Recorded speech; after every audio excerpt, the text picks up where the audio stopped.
বাপ হইয়া পোলারে বিপদের মধ্যে ফালাইছেন। আস্তাগফিরুল্লাহ। এই বেয়াদব, কি করছি আমি? কি হয়েছে বাজান? কি করছে তোমার বাবা?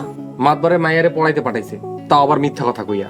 বেয়াদব খবিস, বাপের কেউ মিথ্যাবাদী কয়? আমি হইলাম গিয়ে এই গ্রামের ইমাম। নিজের ছেলে যদি আমার মিথ্যাবাদী কয়, লোকে শুনলে আমার চাকরি থাকবো? চিল্লায় না তো। বাবা মিরাজ, কি হয়েছে? বিকালে আব্বাই কইলো মাতবর বাড়িতে যাইতে, কইলো মাতবর সাহেব নাকি আমার কি কইতে চায়।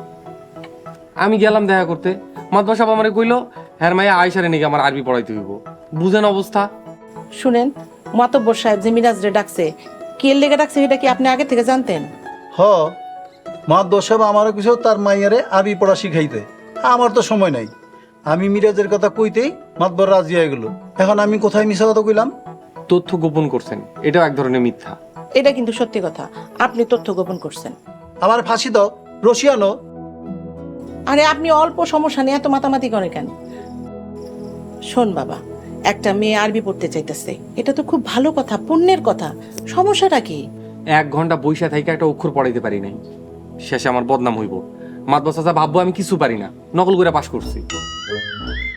আলহামদুলিল্লাহ, আমি বাইচা গেছি। দেখছো আম্মা, আব্বা কি কয়, আমারে ফাঁসায়া উনি আমার মজা নিতেছে। থাক বাবা, চুপ করেন তো, পোলাটার খাইতে দেন। খা বাবা, তুই খা, এর পান্ডে ভালা।